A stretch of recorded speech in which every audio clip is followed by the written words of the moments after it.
the second last. The last one, actually, they had 967 and they admitted 10.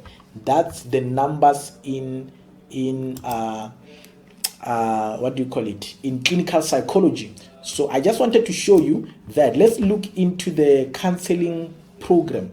When you check the counseling program,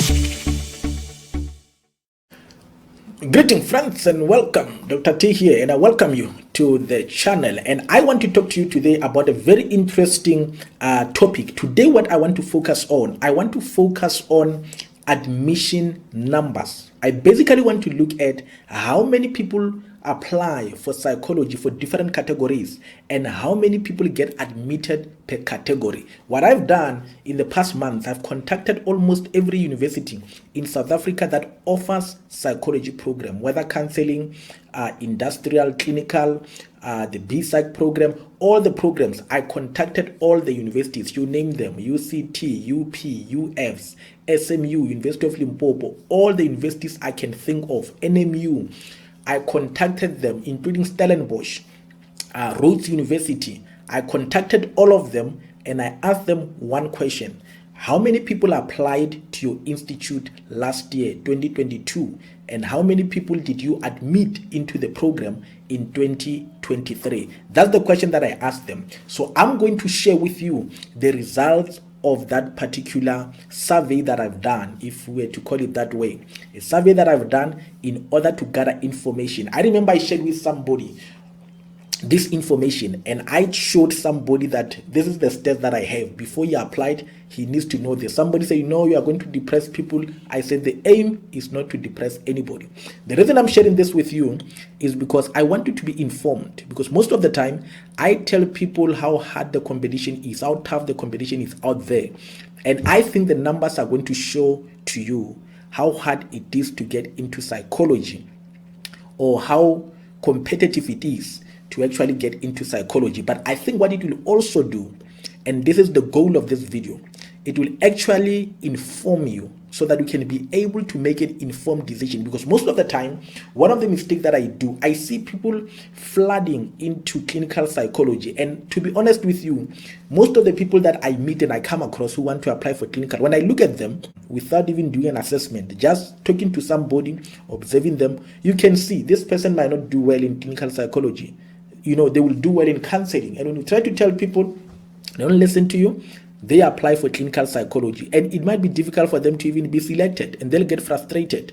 But because they know only about clinical psychology, and this is why the problem is. Majority of people, the only field they know is clinical psychology. And that is why this channel exists, where I actually give you information about all the categories in psychology. And I want to encourage you, if you have not yet seen all the videos we've done, I want you to go to the channel, click on the playlist, particularly if you are in psychology. There's a playlist that is titled Honors and Masters Psychology Selection. You can click into that. It will help you with selection into the program. If you want to know anything about psychology, on the playlist you can actually choose psychology profession. You will see all the videos I've uploaded which speak to the psychology profession. I want you to get as much information as possible regarding the field of psychology. So make sure that you get informed about psychology. So the aim of this video is to ensure that you are informed about the field of psychology, to be able to make an informed decision. But I think the most important thing as well, I think, is to motivate you. Yeah, I want to motivate you, encourage you, because imagine this. If you get into psychology master's program and you know that 100 people or 1,000 people or 500 people applied for this position, for this program, because most of the time, majority of you only see the people who come for the interview. But what you don't understand, before there was an interview, there was a selection process. People were shortlisted. The people who come to the interview are only the shortlisted people. There are people who don't even get selected or shortlisted to come to the interview. So imagine there are hundreds of people who apply for psychology who never even got shortlisted to come to the interview. So if you are shortlisted to come to the interview and ultimately you get selected to be part of the program, I want to encourage you that you must never ever doubt yourself when you are in a psychology master's class. Because I know, I've been there. There are some people who can make you feel as if you don't belong to be there. Maybe you don't speak English enough, or maybe you don't get good marks compared to them, or maybe whatever reason, they feel their friends should have been there rather than you. They feel their friends are better. I'm telling you, nobody should ever make you feel as if you don't belong to be in a master's program. You are there and you are as equally important as anybody who has been selected. You went through the selection, process, you applied, and their friends or whoever who's not selected is not there because they did not deserve that particular position compared to you. So nobody should make you feel you don't belong to be in that particular program. I'm telling you, when you get there, make sure that nobody makes you feel that, because you have went through the process. The institute had more than 100 people to select, but you were selected. So never, this video is supposed to encourage you, and this is the whole point, to encourage you to know that you deserve to be in that class.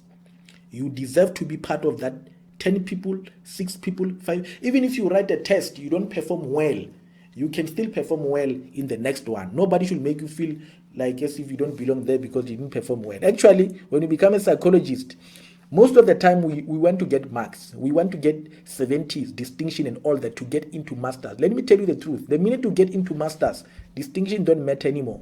Unless you want a cum laude, just for yourself, for your name, it's fine. But the minute you get into masters, remember, the only admission that you want after masters is the PhD. I think PhD, they also want 60 or 65. The demand into PhD is not as tough, or the admission is not as tough as getting into masters.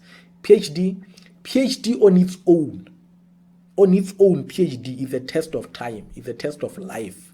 Anybody who does PhD, they'll tell you the minute you finish, you just want to rest.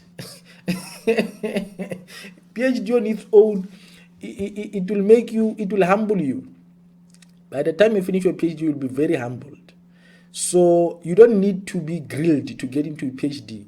You don't need to be taken through tough time to get into a PhD. PhD on its own, it will give you tough time. By the time you finish, you'll be very humble. Very, very humble. So, so anybody can go to PhD. Not many go, but anybody can go. You know, it's not as tough as getting into masters. So when you get into masters, people, you can get into masters and start to get 50s. Yeah. When you get to masters, you are there. You are not competing with anybody. You don't want to go anywhere. When you get to masters, you just want to be a psychologist. The minute you get your 50s, you pass. You go and do your internship. When you complete, there are no psychologists of 50% or psychologists of cum laudes or psychologists of distinction. We are all psychologists. So the 70s, the distinction are as important in honors and masters to get into the program. The minute you get there, to be honest with you, you just want to maintain passing. That's all you want. If you want to get distinction, it is good. I mean, we were there. We are very competitive. Getting good marks is a good thing. But I don't want you to have anybody making you feel bad just because you get there and you struggle to perform or maybe get 70 to show why you are there. Because people, if you don't get 70 at masters, they think maybe you got there by 60s. Let me tell you, almost everybody in the master's class has got a 70 and above. Almost everybody. Chances are very high they've got a 70 and above. Because why? I speak to many coordinators in master's program and I ask them, what is your most common cutting point? And they tell me, majority of them, they never even reach 70%. Or the lowest they will go is 70. They start there by 100, coming down. By 70, they've got all the people they need to shortlist at a master's level. Honors, they can reach 65, 70, but they can reach 65. Although access to honors, I think it's 60 generally, but I don't think they hardly reach even 60. 65 might be the cutting point. So I want to share with you today about how many people apply and how many people get selected. Now, I just want to put a caveat there. When I collected this data, I never collected it for the YouTube channel. I collected it to help students in our institute. So I presented to them because I want to help them to get into masters. But what I do with them, I show them the universities that I spoke to, which universities admit how many people, which one, how many people applied. But for the sake of this channel, I remove the name. Of the institutes, particularly, and I also remove two categories: research and neuro, because there are only few institutes that give research psychology masters, the accredited psychology master, the accredited program, and there's only one institute, UCT, that give neuro psychology at the master's level and honors. So I knew if I put it there, you will obviously know I'm talking about them. So I know the data there. If you want it, you must tell me. But it's not for YouTube. So if you see me on the corridors or at McDonald's or a KFC, you can ask me, I'll tell you. Don't write on YouTube. Please, can you give me? No, I won't give you on YouTube. No.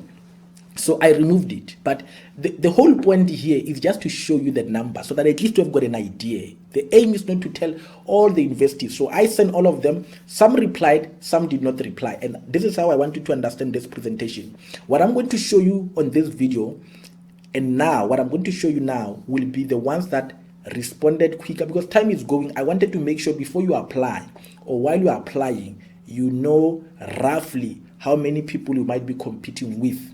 Some might apply after I've done this video. What I will do, if I get any replies that is significant for me to add, I will add at the end of the video. If I don't get anything new, I won't edit. I think what we have is enough just to give you an idea. I just wanted you to at least have an idea when I speak about the numbers, how do they look like. But before I show you this, there are various videos that I've done which speak to the field of psychology. I want you to check them out. There's a video where I've done where I speak about why you should follow a career in psychology. Check out that video, because in that video I actually show you how to get into psychology. I tell you about the field and I reveal to you the different categories in the health profession council, and I also show you about the different number of people who are into psychology. The number of people who are into psychology, how many psychologists are there, how many psychologists get removed from the register, and all of that. So make sure that you check that particular field. And there's another one that I've done where I speak about how to get into psychology, the whole study option, and I show you the articulation process that you can follow in order to get into psychology. I think those two videos are very critical as the foundation for what I'll be sharing about. Now let's look into this particular categories. I'm going to start with your lovely field, which is clinical psychology, just to show you the numbers of how many people apply into it and how many people get admitted into the field of clinical psychology.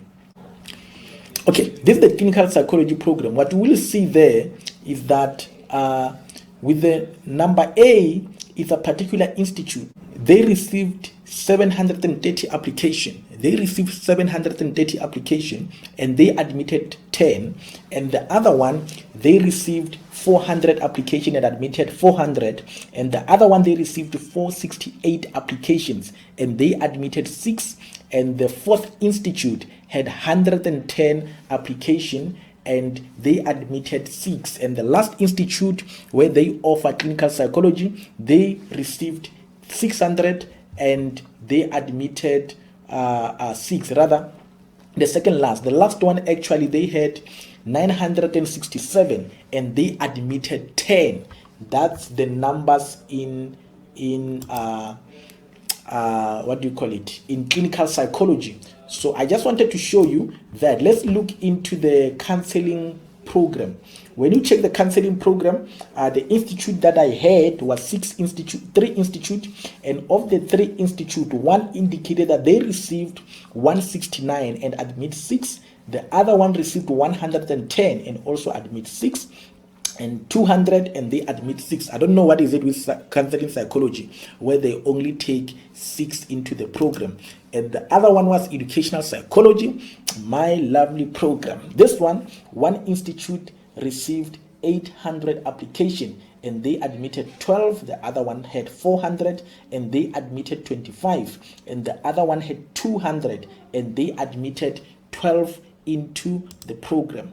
And the last one that I had checked was actually the honors program. With the honors program, I want you to see there that I looked actually into different programs. You will see there the first one is 183 application and they take 35. That's actually into the honors program. The second one where you see 1.6, that's actually not the equivalent, it's actually the B side. These are the people they admit into the first year level where they received applications of 1615 and they admitted 65 into the program. The other one that's basically into the honors program, they receive 400 and they only admit 20.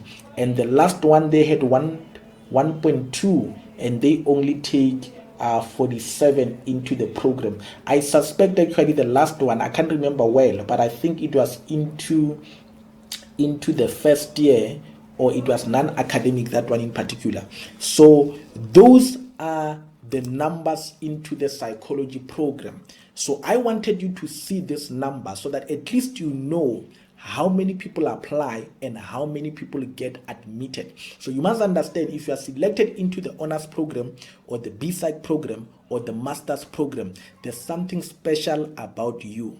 And that is why I wanted to say nobody should make you feel as if you don't belong to be in that particular program, because there are many people who apply and many of them do not get admitted into the program. So friends, I just wanted to share that data with you so that you can know when you apply the competition that is ahead of you, so that you can be able to pull up your socks when you go to that selection. Make sure that you go there and prepare as much as you can. I've prepared videos for you to help you prepare for the selection. Check the videos, check the playlist that is meant for, there's a playlist particularly for selection. You go there, you click on admission or selection into honors and master's program, and you will see a playlist meant just to prepare you for the selection. I've also done several videos. Make sure that you check them. One of the videos that I've done is how to avoid the rejection, and it's part 1 and part 2. So those videos I deal with understanding the selection process in general, but I also deal with the key questions that you can come across when you go through the selection, the administration process of how to prepare for a presentation. But there's another video which I've done where I speak about Q&A. Basically, I took all the questions that I got from different people, people I've interviewed, people I know. They just send me questions. They said, make sure that you share this question with the people on YouTube, because we can't share them online, but we believe that you can be able to reach out to them and share with them. So I've done a Q&A where I go through several questions that some people got into their master's program and they wanted me to share them with you so that you can prepare for your master's program. So check that video out where it's a Q&A about psychology interviews, the question that you might be asked, or some of them, I think one of them is actually just a general question about psychology in general. So friends, let me stop there. If you are not yet a subscriber, make sure that you click on the subscribe button, the red button below here. Click that subscribe button so that we can be able to, you get videos every time I post. And if you like this video, you like any other video on this channel, make sure that you give it a thumbs up and also a like button, but also share these videos with as many people as possible. Let's spread the word and make sure that nobody remains behind with the knowledge about psychology or any knowledge regarding student support, so that we can be able to know about student support and any matter related to it. Friends, remain blessed and may you continue living life to the fullest.